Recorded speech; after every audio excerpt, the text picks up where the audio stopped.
Hello, and after a very brief hiatus, welcome back to Storytime with Alex, reading from Allbyon to Britannia, The Witches of Old Albion by Brandy Pearson. This is the last story. It was part one of the last story in this book. It's going to be in two parts. It's called The Witch, the Wizards and the Sea Serpent. So, sit back, relax, take it easy, and I'll begin. In the days of old Albion, where wizards were clever and witches were wise, at least according to the witches, there were two wizards whose names were Hadrian de Lancey and Selwyn Prothero.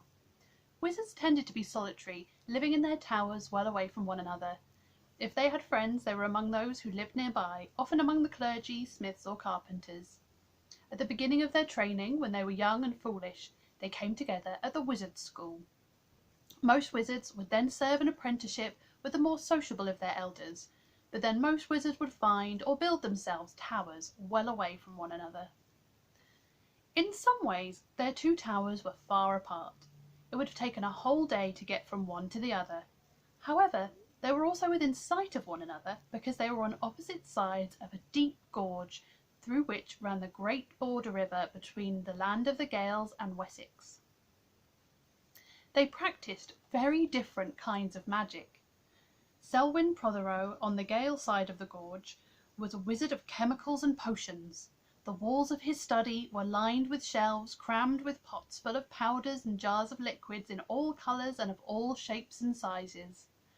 The room was festooned with alembics and test tubes, bell jars and retorts, distilleries and glass spirals, linked by yards of tubing and heated by dozens of candles and oil burners.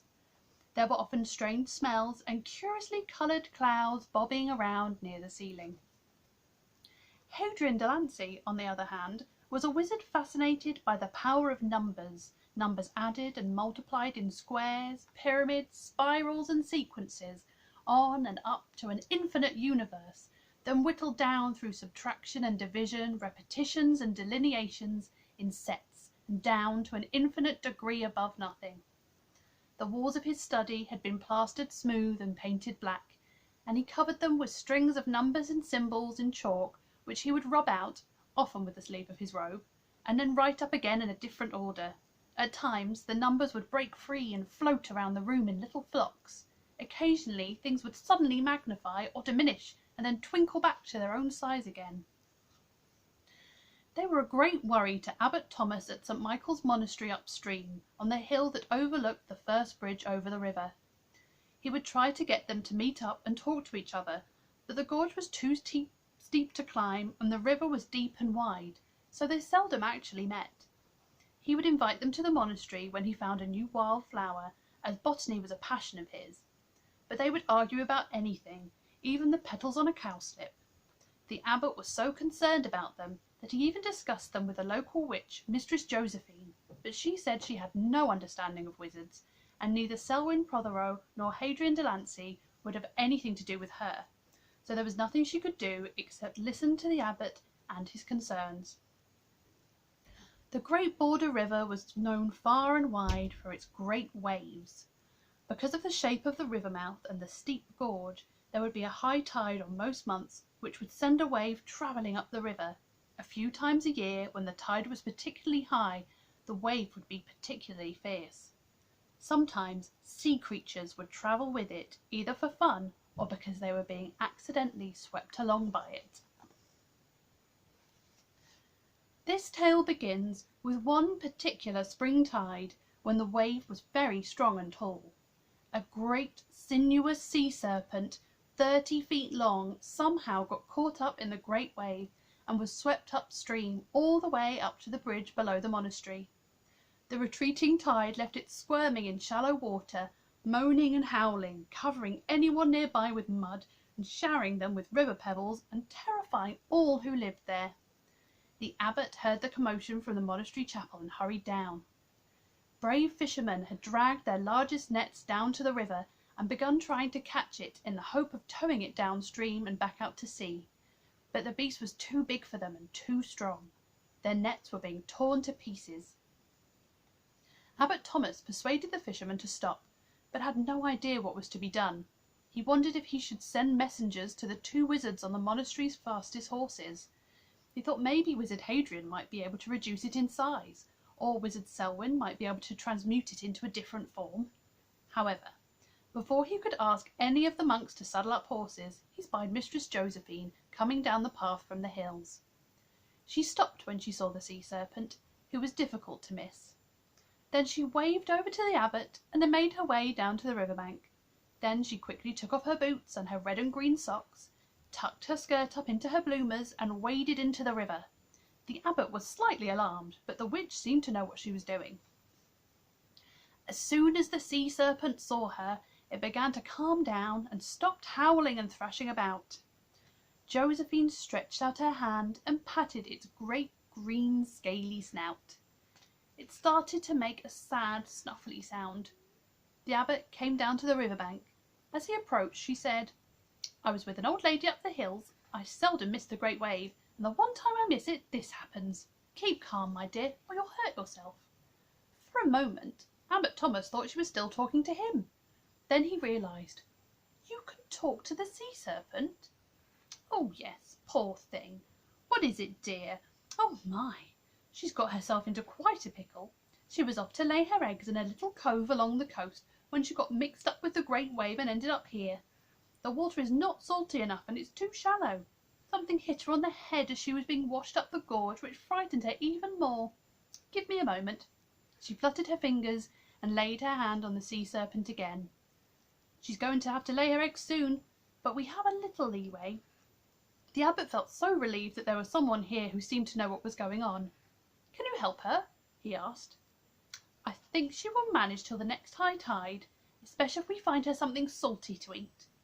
Maybe we could find a barrel of salted fish. I think I should stay by her side to keep her calm. If someone will go and get my coracle, I can lead her back down the river at the high tide first thing in the morning and help find her cove. Poor love, you can see where something's hit her. It's damaged her crest. Look, just behind the top of her head." The sea serpent had a green crest that ran from her forehead all the way down to her tail. Can you see how even it is? It's like a wave of the sea. The tall parts are about 1 foot long and the short parts in between about 3 inches long, except just here. It's very odd. It looks like a bit of grass. I'm not sure what must have hit her, but the crest had virtually disappeared. Never mind, my dear, we'll get you sorted out and back where you belong." She ticked the giant beast under the chin, and it made a strange noise that might have been a purr in a smaller beast. Not long after, one of the fishermen bought a barrel of salted cod, and Josephine persuaded him to feed it to the sea serpent. After the serpent curled up and went to sleep, After that, the serpent curled up and went to sleep. By the time of the next high tide, early next morning, which was luckily not accompanied by a great wave, one of the monks had brought her a coracle from her cottage. After she had eaten a hearty breakfast, she explained to the sea serpent what they were going to do.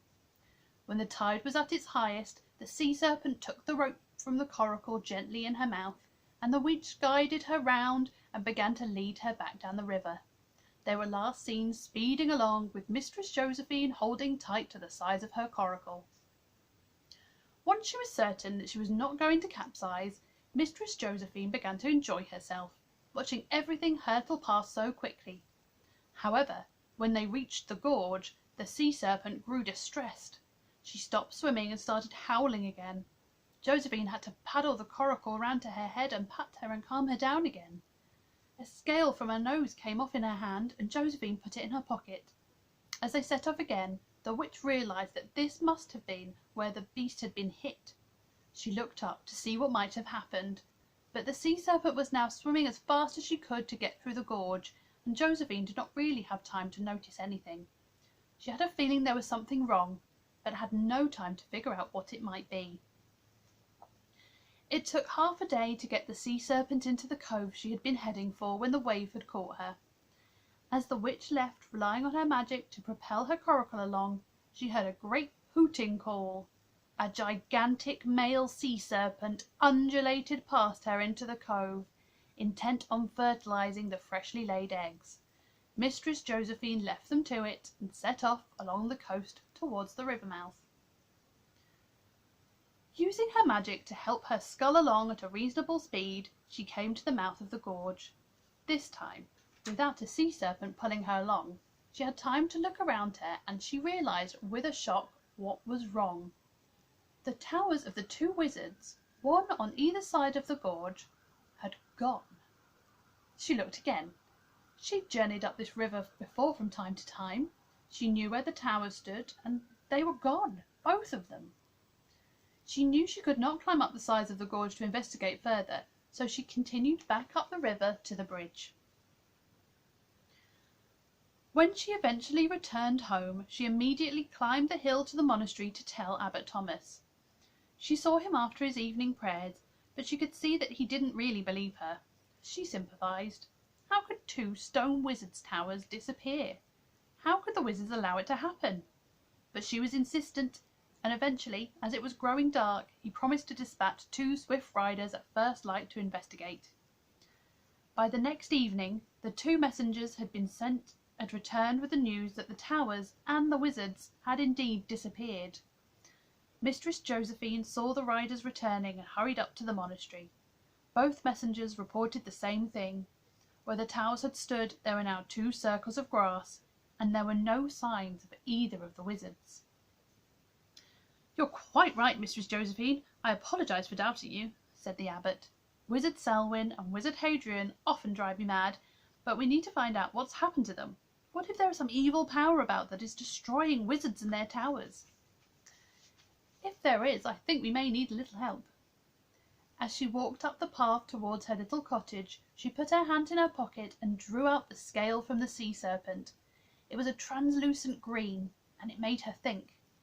The sea serpent had been hit on the head while she was being washed up through the gorge where the wizards and their towers had disappeared. She remembered an old saying, "Some things are more than coincidence, like finding a fish in your beer." Was there a link between the sea serpent being hit and the wizard's disappearance? When she got home, she took down a copper mirror from the wall and laid it face up on the table. She lit a candle to stand by it and sat down. She placed the sea serpent's scale in the middle of the mirror and sang a scrying spell over it, hoping to make a connection with the beast's memories of coming through the gorge. The mirror clouded, then grew bright with the sparkling daylight of the great wave. She could feel the sea serpent's panic as she struggled to free herself from the power of the wave. Josephine did her best to hear the sounds. At first there was just the roaring of the great wave, but then there was another sound. Above the beast's head she made out 2 whistling sounds, then a loud bang. She could see a strange cloud of oily green smoke full of tiny shapes. She looked carefully and realised there were numbers.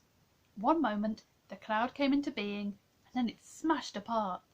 A small part hit the sea serpent behind her head, and a yard of her crest shrank to almost nothing. The rest of the cloud seemed to shoot back up into the air above and out of the sea serpent's knowledge. Josephine waved her hand thoughtfully over the mirror, and the image cleared. She blew out the candle, picked up the scale, and returned the mirror to the wall as she tried to make sense of what she had seen. And we're going to leave it there for today. Please do join me for part 2 of The Witch, the Wizards and the Sea Serpent. Thank you.